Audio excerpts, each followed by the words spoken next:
இந்த மாதிரி வந்து ஸ்டோரி டிஸ்கஷன் போச்சு. அதில் வந்து சில ஐடியாலஜி கருத்துக்கள் வந்து வேறு வேறு மாதிரி இருந்துச்சு. சுந்தர் சி அவர்கள் சொன்னது உங்களுக்கு ஒத்துக்கலை, இல்லை கமல் சாருடைய பார்வை வேறு மாதிரி இருந்துச்சு, ரஜினி சாருடைய பார்வை வேறு மாதிரி இருந்துச்சு. இப்படியே இந்த ரீசன்ஸ்னால இல்லை இந்த கட்டத்திலேயே இதை நம்ம இவ்வளோ ஒரு டிஸ்ட்ரஸ்டோட இவ்வளோ டிஃப்ரென்ஸ் ஆஃப் ஒப்பீனியனோட பண்ண முடியாதுன்றனால அவர் போயிட்டார்.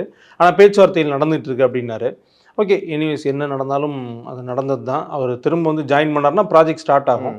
இன்கேஸ் அவர் இல்லை அப்படின்னா அடுத்த டேரக்டர் யாராக இருக்கலாம் அப்படின்னு சொல்லி அதையும் நம்ம இன்னும் ஒரு லிஸ்ட் இருக்கு. ஃபேக் ஐடி நண்பர்கள் வந்து எழுத ஆரம்பிச்சிட்டாங்க. ஆமாம், ஏன்னா ஏற்கனவே ரஜினி கமல் படத்தை டைரக்ட் பண்ண போகிறது லோகேஷ் அப்படிங்கிற மாதிரி ஒரு பேச்சு இருந்துச்சு.